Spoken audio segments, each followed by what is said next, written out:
你慢点吃，别噎着。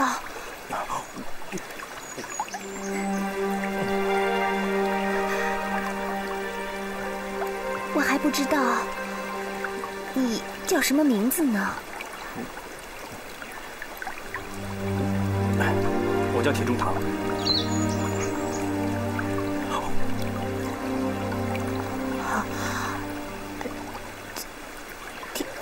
铁中堂，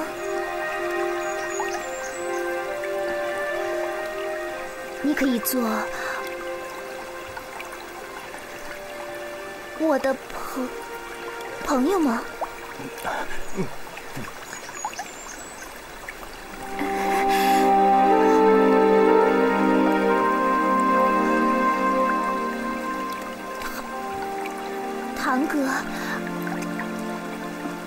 唐哥哥，你不会笑话我说话这样吧？不会的，你心肠这么好，我怎么会笑话你呢？其实你只要你慢慢的说，就会没事的。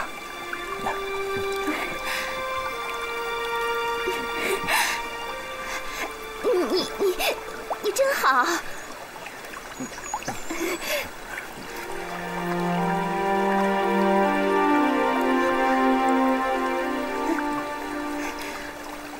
我可以叫他唐哥哥吗？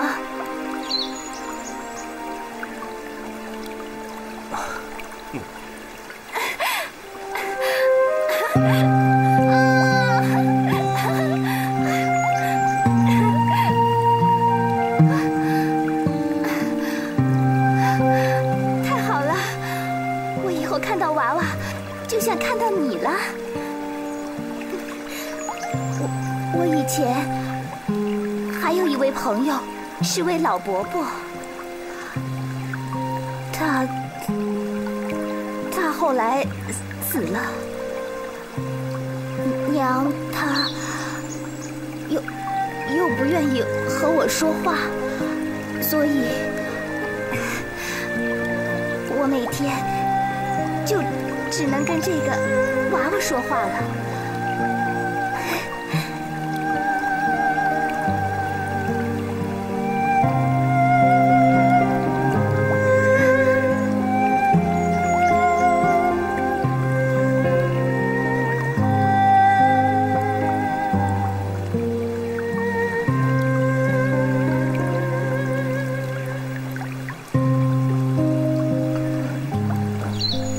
怎么了？雪姑娘，以后你就可以跟我说话，我就是你的朋友啊。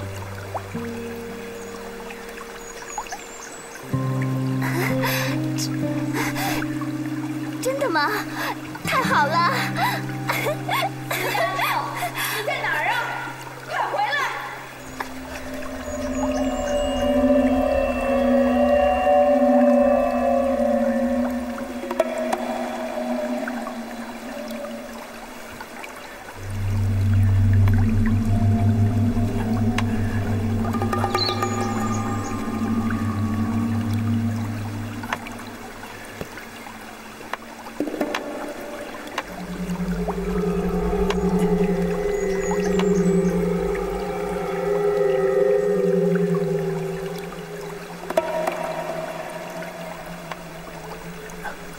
你这个死丫头，又到哪里去疯了？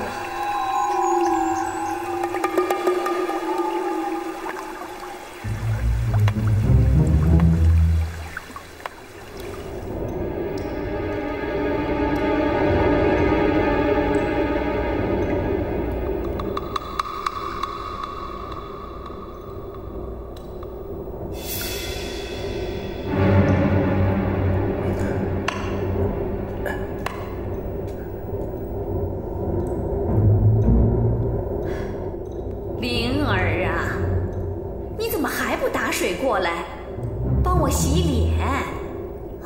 来了来了，马上来了。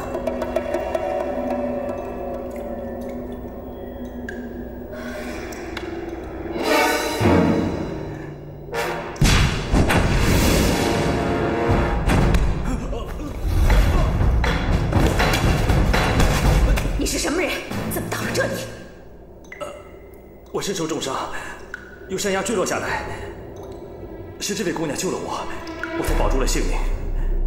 你到底是什么人？怎么受伤？我姓唐。姓唐？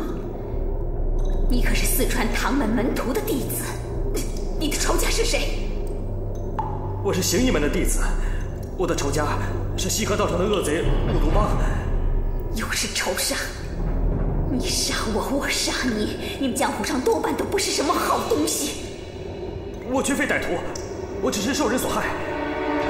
受人所害？哼！那我问你，你既在江湖上行走，可知道赫赫有名的盛家庄园？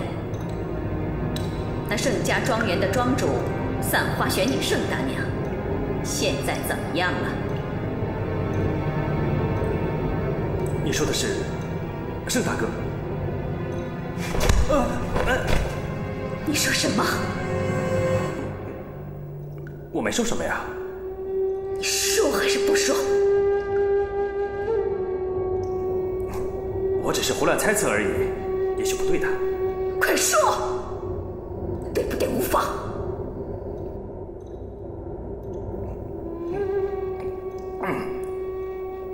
我现在口干舌燥，已经快不能说话了。水，给他水。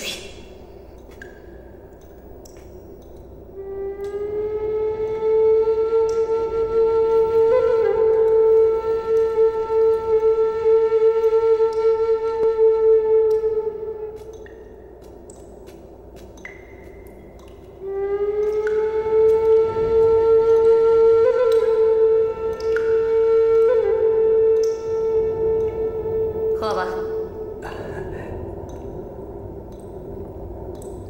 你可以说了吧？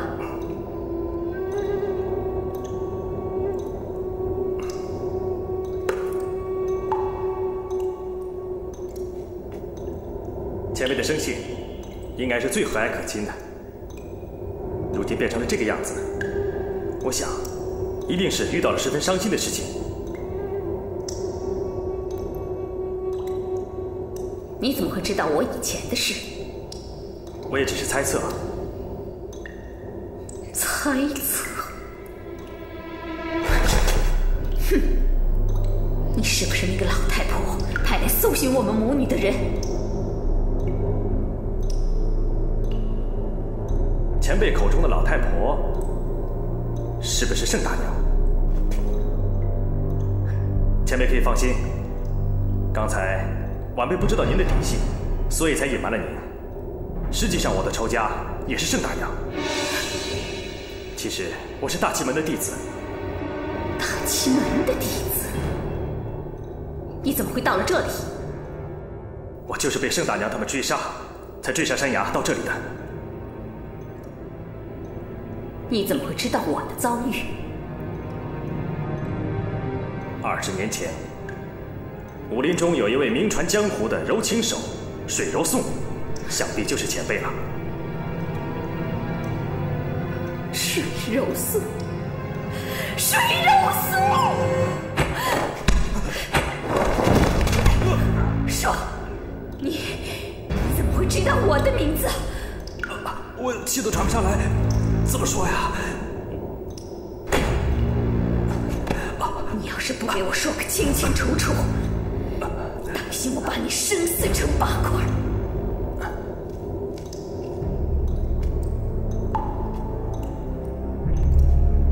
其实此事说来，并没有玄妙之处。此心剑客盛存孝，自17岁起，就先后娶了3位夫人，但这3位夫人，铁力山、华相林、水柔颂，都相继死去。盛大娘在江湖上散布，说是我们大奇门杀的。家师听后，惊奇愤怒，因为家师心里明白，我们大奇门的弟子绝对没有向这3位夫人下手。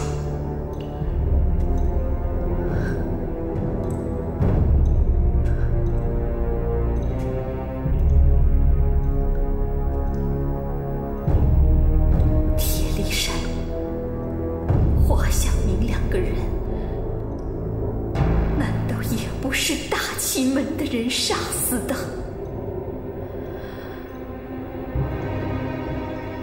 前辈心里应该清楚，我们大齐门做事向来是光明磊落。如果这件事情真的是我们做的，我们绝对不会抵赖的。家师因为一直怀疑这些事情都是盛大娘自己做的，她怕自己的儿媳妇夺走对自己的子爱，就下毒手杀了他们。只是她的手段毒辣狡诈，不但瞒过天下人的耳目，就连盛存孝也被他瞒得风雨不透。难道你以为盛存孝真的不知道吗？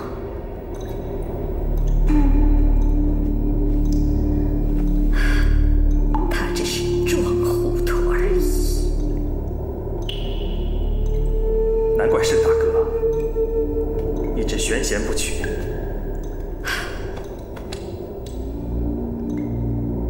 说，你怎么知道我叫水柔颂？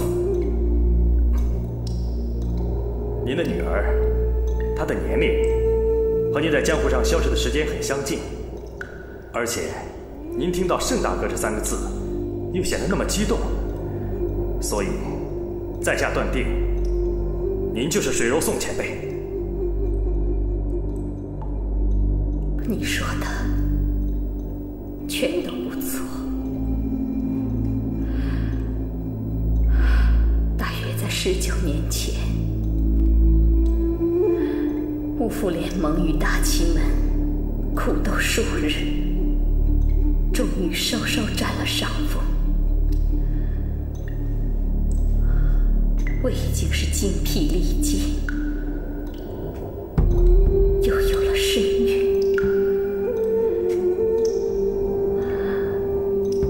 我便去求盛大娘，希望她能让我早一点回去。谁知道，她听了我的话，却突然狞笑起来。她说，绝不允许我再生孩子夺走她儿子的爱。我刚一震惊，她就把我推下了悬崖。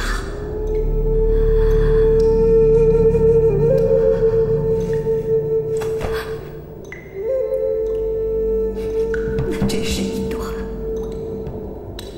非人的日子了。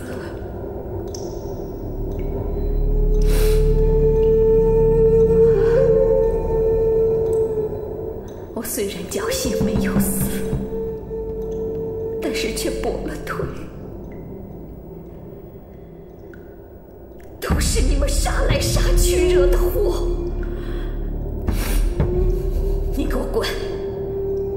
滚得远远的，别让我再看见你！前辈，我只是在这暂住几日，把身体调养好。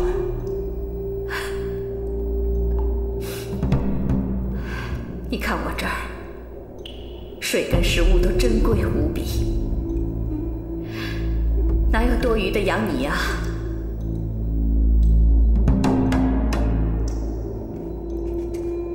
娘，我可以把我的那份让给他。住嘴！你难道愿意为了一个男人渴死饿死吗？当年我一个残废的妇人都能活下来，他一个大男人还不能自存吗？你给我滚！滚得远远的！要是让我再看见你，当心我要了你的命！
唐哥哥，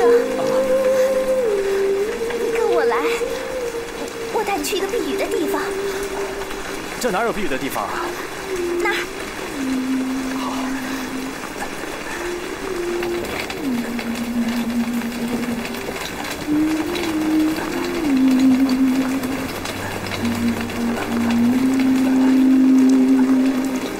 水姑娘，这哪有避雨的地方啊？你待着别动，闭上眼睛，我带你去一个好地方。这这么荒远，能有什么好地方啊？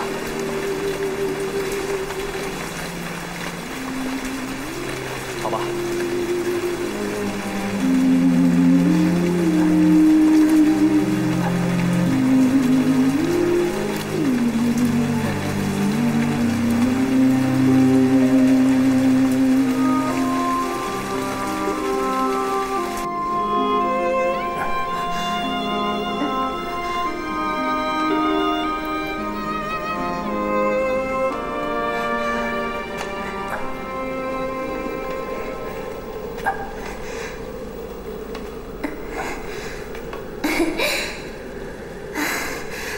好了，你睁开眼睛吧。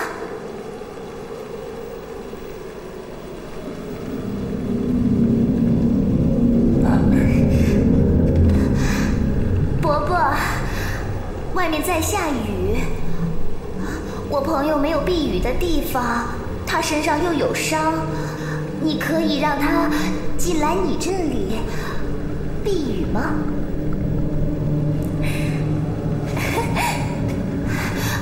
伯伯他答应了，你可以安心的住在这里了。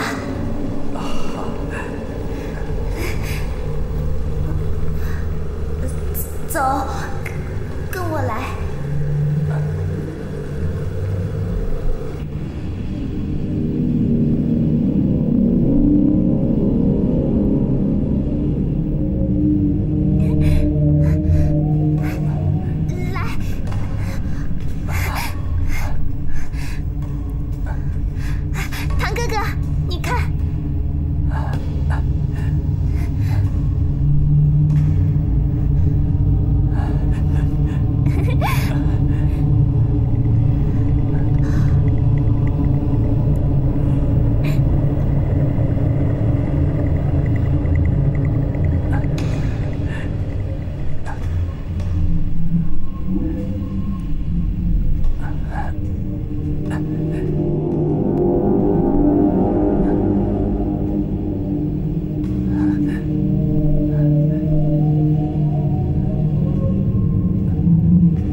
我跟别人比起来，我是说，比起别人，我丑不丑？美。我真的美吗？当然是真的。谢谢你，唐哥哥，你真好。这套衣服是外面那个伯伯送给我的，可他从来没有说过丑还是美啊。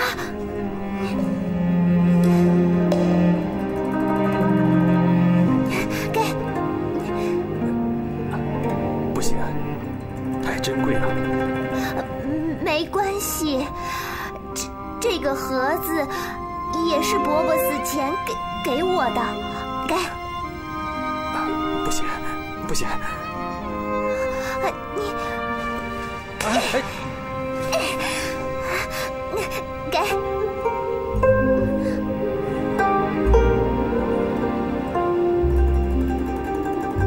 好吧。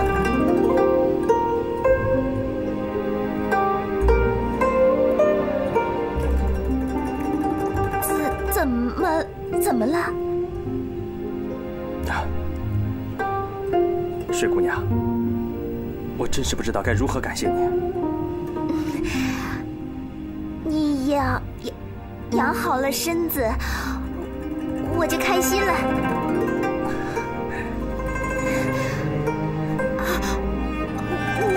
我要回去了，我娘不知道我在这儿。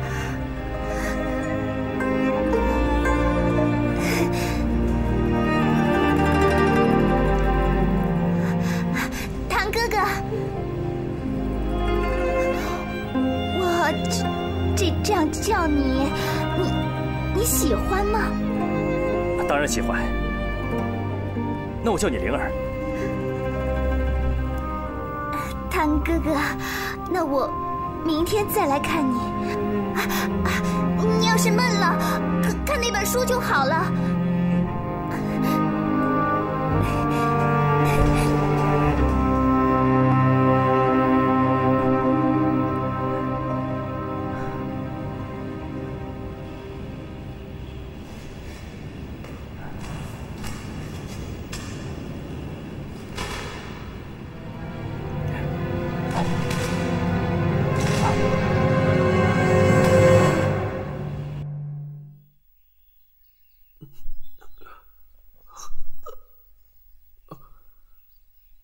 你已经昏迷2天了，汤药都灌不进去。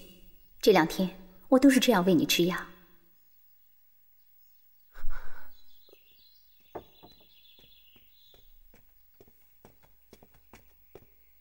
夫人，老爷回来了啊！千万别乱跑，我家老爷脾气很坏的，给他发现了，肯定饶不了我。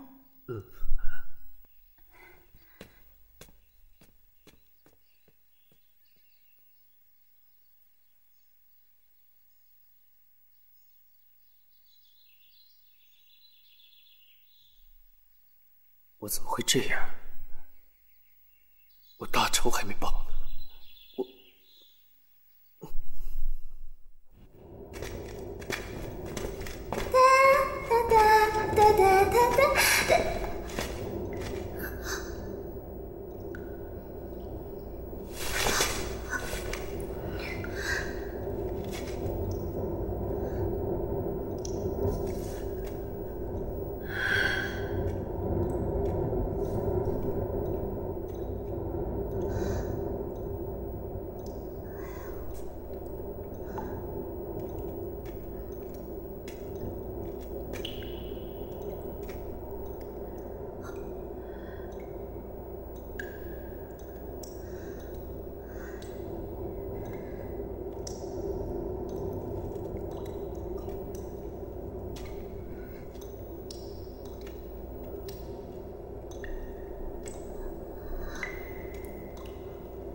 疯丫头，上哪儿去了？说，是不是又去找那个臭小子了？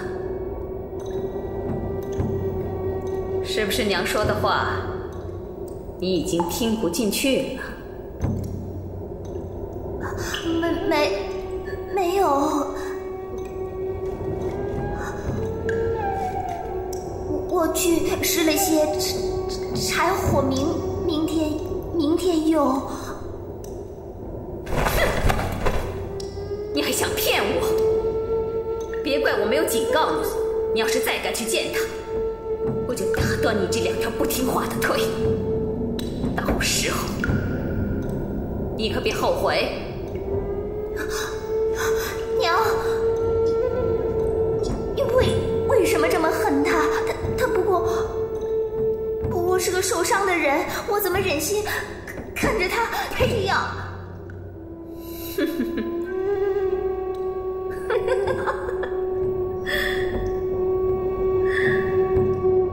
我管他受了什么伤，他就是死了，我要踩上两脚而后快。天下的男人没有一个是好东西，他是个男人我就恨。男人是什么？都是些花言巧语、阴险下贱的畜生，一个个贪生怕死、求财好色，只会拿妇孺做垫背，干尽天下所有肮脏的勾当。老天爷真是不开眼呐，让所有的男人全都是一副德行。什么男子汉大丈夫，什么英雄好汉，全他妈狗屁！孩子，你要是不听我的话，早晚有一天你会变成男人手中的玩物，想食就食，想弃就弃，任凭你付出多少真情，最后也不得善终。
夫人，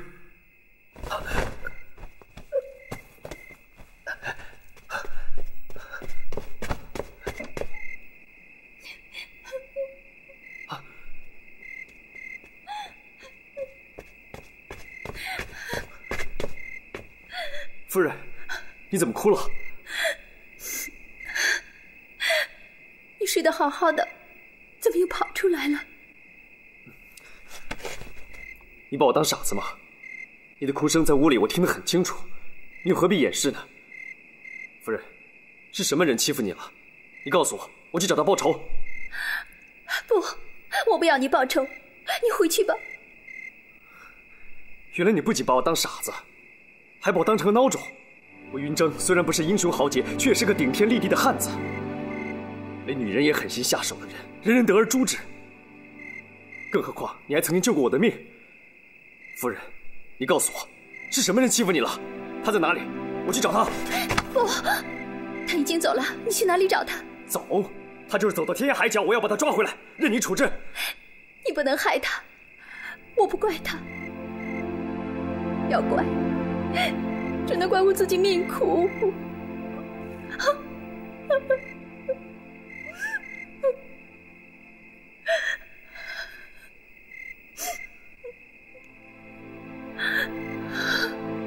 好，我不去追他了。可是你总得告诉我，今天究竟发生什么事情了？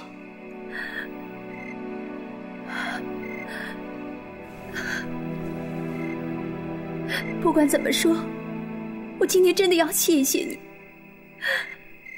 你不明白其中的原因，可是今天被你看见了，我就跟你说了吧。纵然会被你轻视，我也无话可说。可是我自幼是个无父无母的孤儿，跟着我的养父一起长大，他全无谋生能力，什么都不愿意去做。那时我年纪还小，跟他吃苦也没有关系。谁知道到了16岁那年，他欠下了赌债，还不了，就把我卖给皇家老爷当妾。我真的不愿意，可是也没有办法。当老爷的妾，对我们这些穷家女来说，已经算是不错了。可是我却偏偏比人家命苦。我家黄老爷是一个怕老婆的人，他有钱有势，可是他买我回来，却偏偏不让我进他家大门，只能待在这里。他每次在夫人那边受了气，他就来到我这里，便是又打又骂。什么？这世界上还有这样的事情？我看这一切的祸根都是在那黄老爷身上。不行，我实在忍不下去了，我今天一定要帮你出这口气不可。不，我求你，你不要去。你这样不是帮我，而是害我。我不能叫你去找老爷报仇，我没有这个资格，也没有这个福分。你今天跟我说的这些话，我已经很感激你了。就当我求你，为了我，不要去，不要去，不要去，什么都不要做。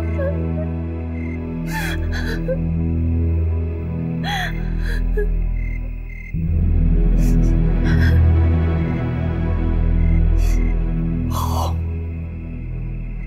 我今天不为难你。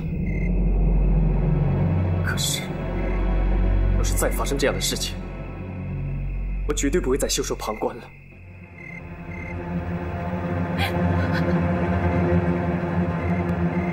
你放心，有我在你身边，没有人再敢欺负你。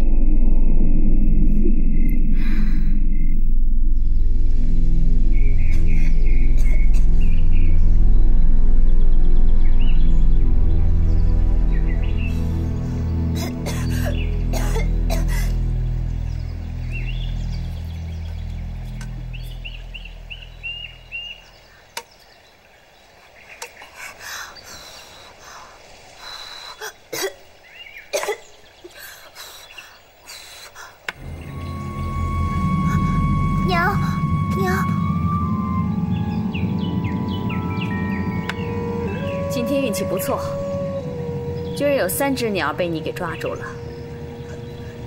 娘，这3只鸟是……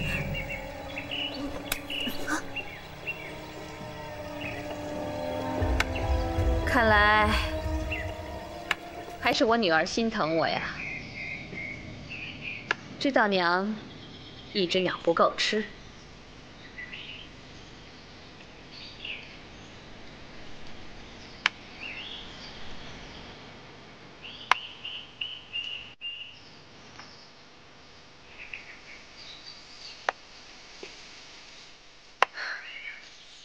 看在你孝顺的份上，今天我不难为你。剩下的那只鸟，你是自己吃，还是留给那个臭小子吃？我可以不管你，但是你要饿了后悔，别怪为娘的不心疼你。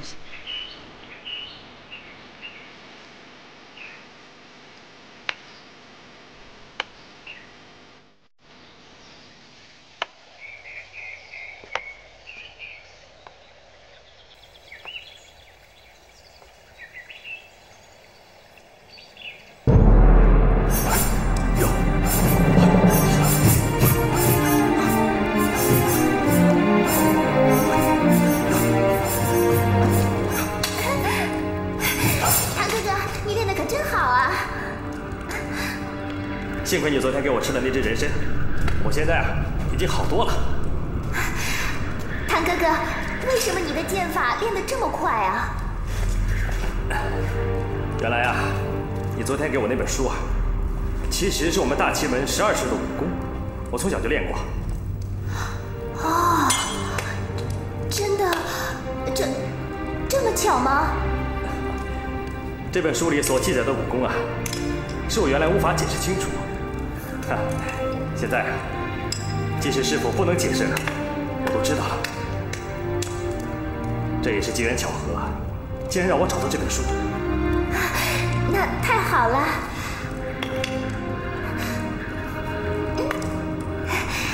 这是我的贺礼。那你是什么？我的已经吃过了，这个给你的。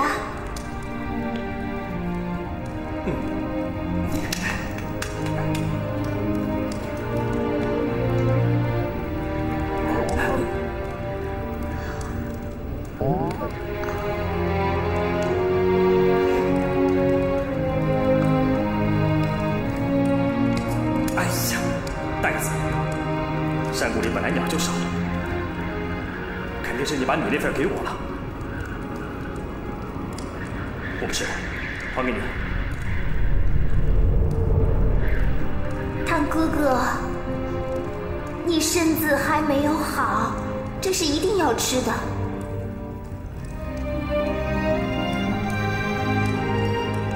好吧，我吃。但是，我们一人一半。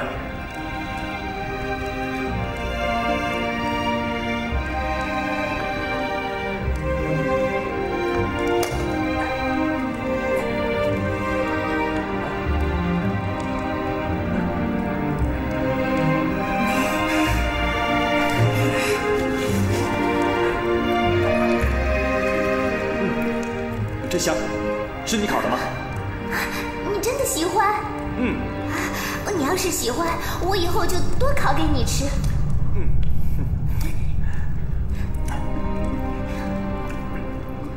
哎，灵儿，你能再告诉我一些关于那个伯伯的故事吗？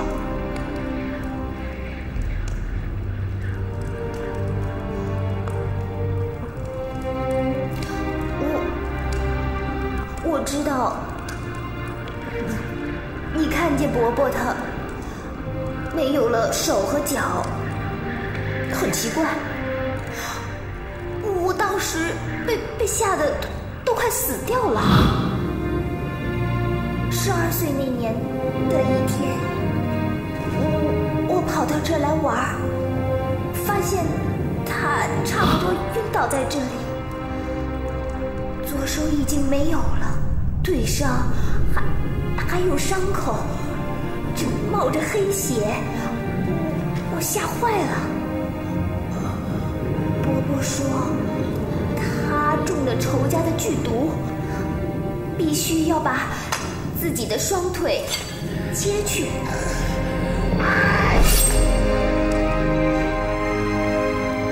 后来，我用了半年才把它调理好。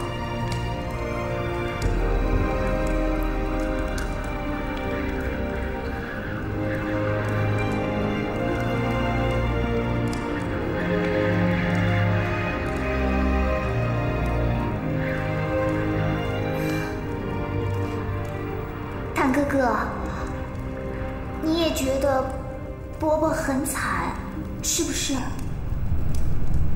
灵儿，我告诉你一件事情，灵儿，当年我们大秦称雄武林的时候，我爹和我叔叔一起出来，去寻找一批我们留在中原的宝藏。可是他们这一去，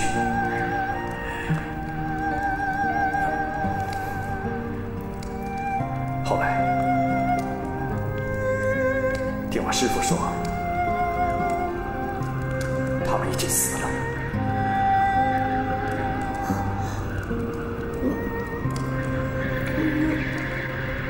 你是说，伯伯他？对，这个地方就是藏宝的地方。